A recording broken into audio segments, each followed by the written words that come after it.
India is the road accident capital of the world, with 12.5% of global road accidents happening here. To put that into perspective, there's one serious road accident taking place every minute, and 16 people are losing their lives every hour on Indian roads. According to the United Nations, India suffers a loss of $58 billion every year due to road accidents. So the loss is physical, it's financial, but more than anything else, it's a huge emotional and personal loss for the loved ones of those who die on India's roads. Hello and welcome to DIAGEO and Network 18 present Road to Safety, our special initiative that's aimed at creating awareness about road safety. Through this series, we are hosting meaningful conversations with stakeholders on how to make Indian roads safer and how to save precious lives. On the show with me today are David Ward, Secretary General, Global New Car Assessment Program, or NCAP; Abanti Sankaranarayanan, Chief Strategy and Corporate Relations Officer at DIAGEO; Lachlan McIntosh, Chair of NCAP and President, Australasian College of Road Safety; Adrian Walsh, Director of Road Safe and Convener of Prince Michael International Road Safety Awards UK; and Rohit Baluja, President of the Institute of Road Traffic Education. Welcome, gentlemen. Welcome, Abanti. Thank you so much for being with us on the show. The statistics are pretty grim. Abanti, let me start with you. DIAGEO is an organization that has taken up this campaign, Road to Safety. As of now, there are efforts being made by the public sector, by the private sector, by NGOs. But do you believe that most of these efforts still exist in silos and there needs to be a far more collaborative and cohesive approach towards dealing with road safety and the menace of irresponsible driving? Yes, absolutely. And that's what we as DIAGEO actually want to do, Mridu. So what we want is to really create a coordinated, vibrant movement on road safety in India. And what that really means is bring a coordinated set of actions by relevant stakeholders in a way that we can make a meaningful difference to the alarming statistics that you just mentioned, and you know, kind of put a bit of a stop to the enormous loss that's happening on account of road safety. Right. And all of you are stakeholders in this whole Road to Safety program. David, one of the visions that NCAP has is that by 2020, global auto manufacturers must adhere to the minimum crash test standards that have been established by the UN. How do you see that vision shaping up for India, and how committed is the automaker community to this vision? Well, I think the first thing I'd like to say is that there's no silver bullet for improving safety anywhere in the world, let alone in India.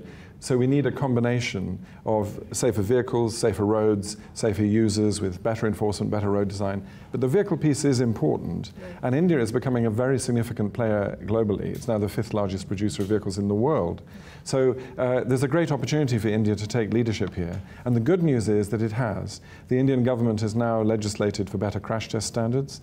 And that's really important because you can't rely simply on voluntary initiatives from the industry. But also, which is very encouraging, is we are seeing manufacturers now in our crash test program, which is a voluntary program, starting to get very good results, much better even than the regulations require. And that's the kind of the sweet spot we want to get to, where there's a minimum floor of regulation, so we have no more so-called zero-star cars that collapse on impact. But beyond that, manufacturers are competing against each other to offer ever better levels of safety, more affordable prices, and also that consumers are aware of the importance of the choices they make when they're buying a vehicle. Right. Mr. McIntosh, you've just launched the Stop the Crash campaign in India. What are some of the findings that you've been able to achieve with it in other emerging markets, and what are you hoping to achieve with it here in India? Well, Stop the Crash is a good opportunity to demonstrate the newer technologies that are coming into the market to reduce collisions.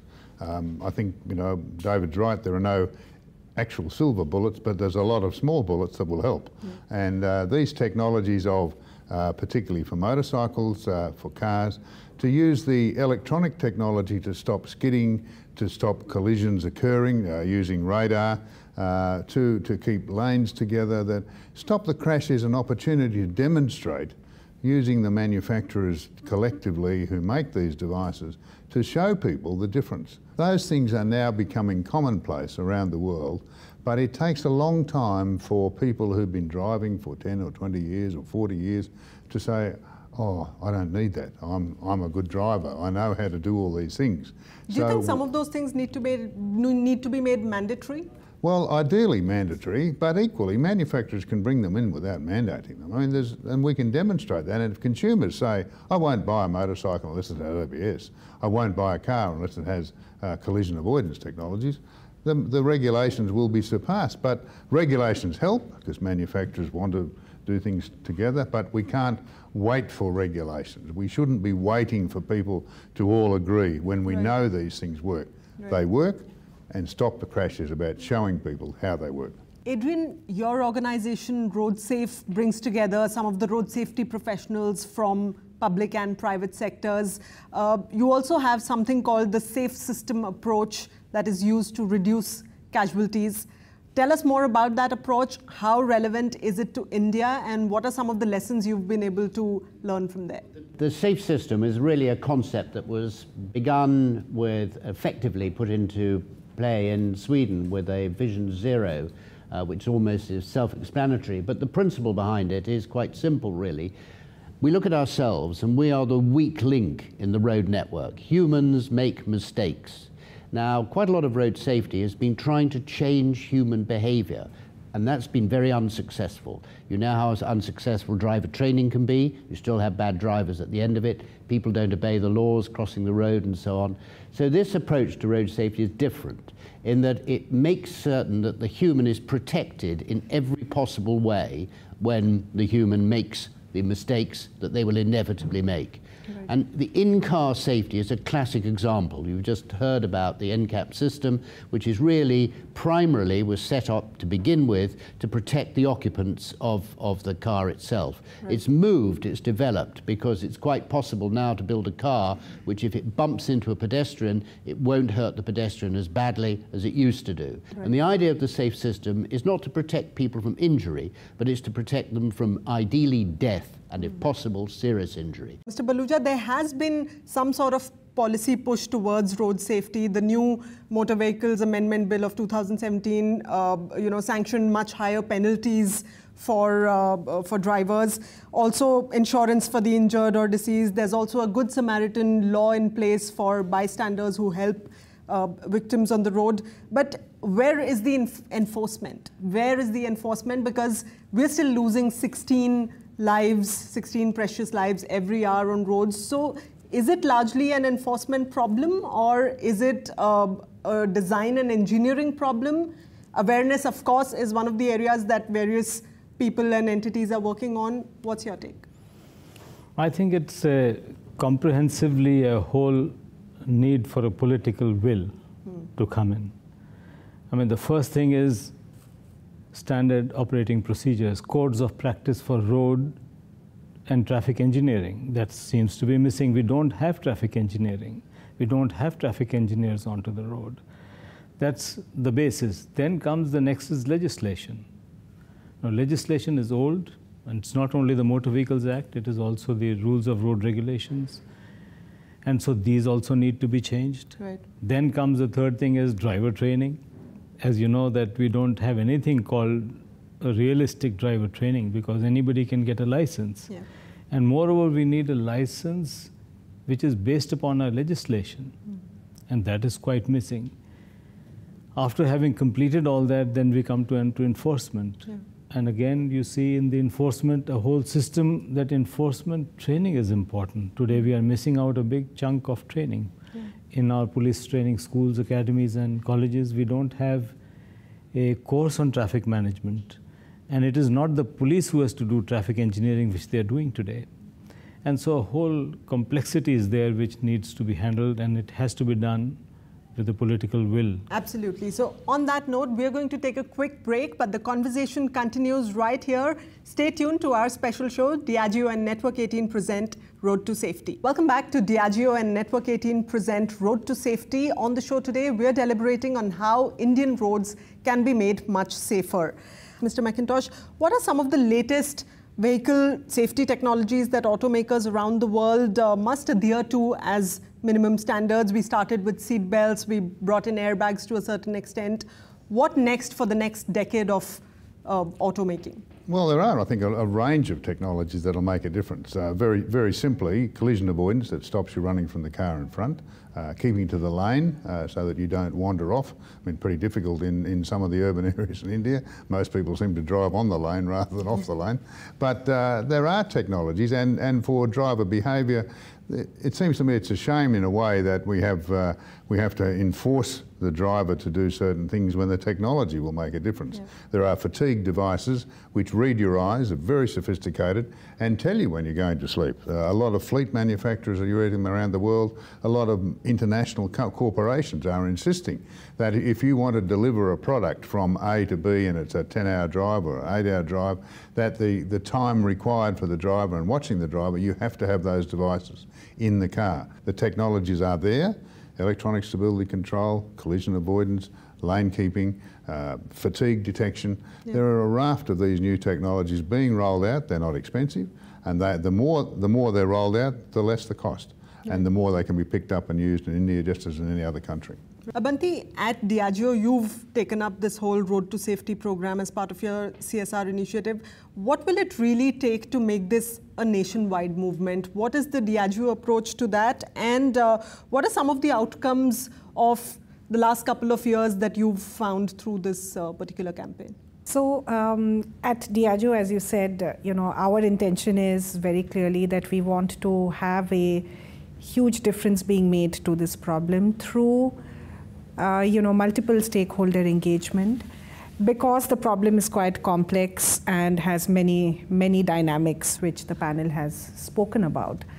So really what we want to do is to be a catalyst, and we are working and bringing together all stakeholders. It could be reputed non-profit organizations such as some of the people who are represented here on this panel, state and national state governments and the ministry in the center, which actually endorses the Road to Safety program, universities and educators, and very importantly traffic enforcement departments across states.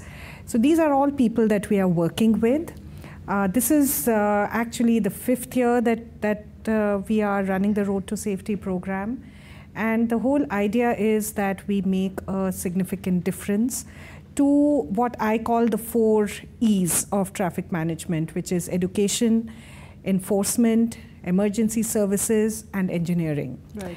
And it's through really 4 or 5 things: public awareness campaigns, asking for and highlighting safety improvements, some of which has been discussed, legislation, and even judicial activism where required. So that's what we are trying to catalyze. Right. And the Diageo experience has been across different countries that we have been doing this program in. And what we have found is if you look at alcohol-related road fatalities, right, across developed countries such as the US, Europe, Japan, and Canada, what you do find is over a 10-year period, there is a significant reduction. So in the US, for instance, it's about a 22% reduction. Yeah. In Europe, it's about 50% reduction in alcohol-related traffic fatalities. So that's only one contributor, only one aspect.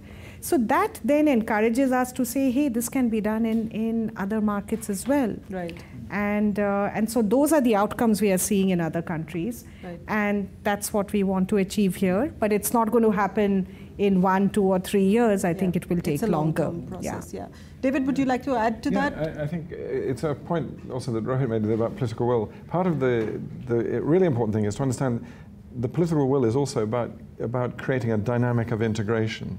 On the case of drink driving, the countries that have succeeded, it's not been doing one thing in isolation.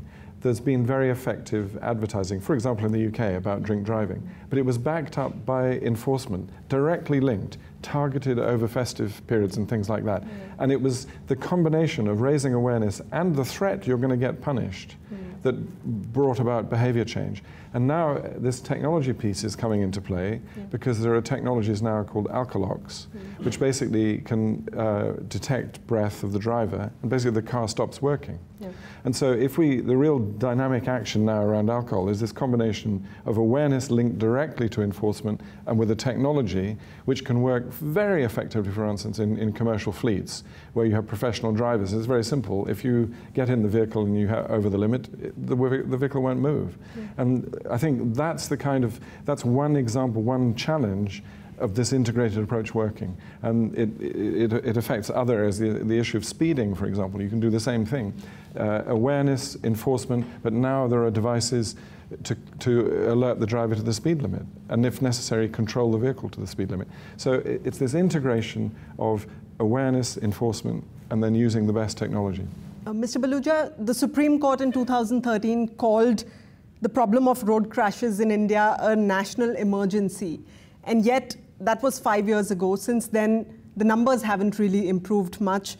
Do you believe that there is need for a single comprehensive road safety law that protects perhaps vulnerable road users like cyclists, pedestrians, children commuting to school, also non-motorized transport, because these are all still grey areas when accidents happen? I think every life is valuable. What is required today is the fixing of responsibility on why these crashes are happening. Today we have nobody responsible. When there almost about 25 to 30% failures are because of the road. But today, not even a single engineer is behind.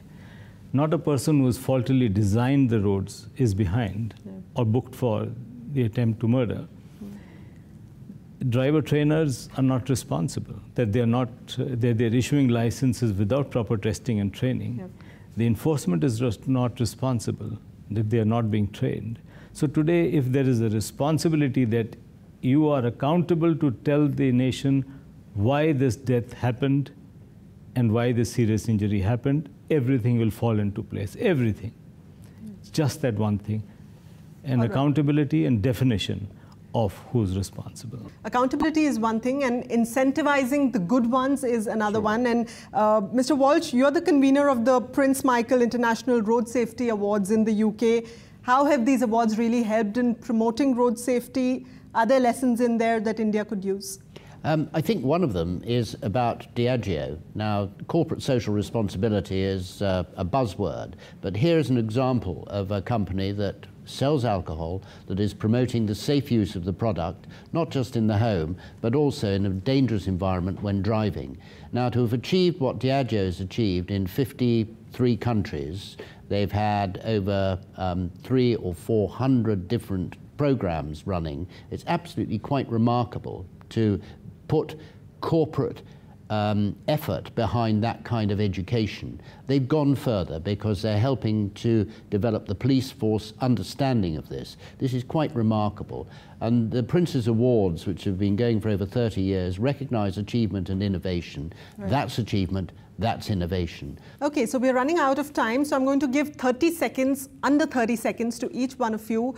India has taken its baby steps on the road to safety. So what is that one parting message that you'd like to give to all stakeholders involved in the road to safety for taking this mission forward?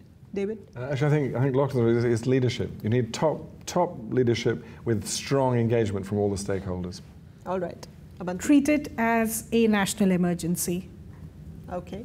I think that's right. I mean, stimulus and scale, you have to, this is a huge problem. The cost, any money spent is an investment in saving lives and injuries, so we have to do it. Adrian? What I'd say is there's an element of shared responsibility. The leadership from government cannot deliver it on its own. Corporate organisations, public and private sector leaders need to get behind this as well. It's to their advantage. Businesses can gain business benefit by managing it well. There's an example of what really will affect everybody. Mr. Baluja? I mean, the prescriptions to solve road safety has to be come by research. It should be factual. All right. You cannot just give prescriptions without understanding pathology. So today, crash investigation should be put at the highest level to understand why crashes are happening. It should be scientific, so that whatever action we take should be factual and should lead to a remedy. Absolutely. Thank you very much, gentlemen. Thank you, Abanti, for being with us on this special show. The message that the panel just gave you, remember, road safety is not the sole responsibility of the government or the private sector or NGOs or even the traffic police. It is as much your responsibility as mine. So let's take a pledge to drive safely and responsibly and embark on this journey of road safety. Thanks for joining us. Goodbye.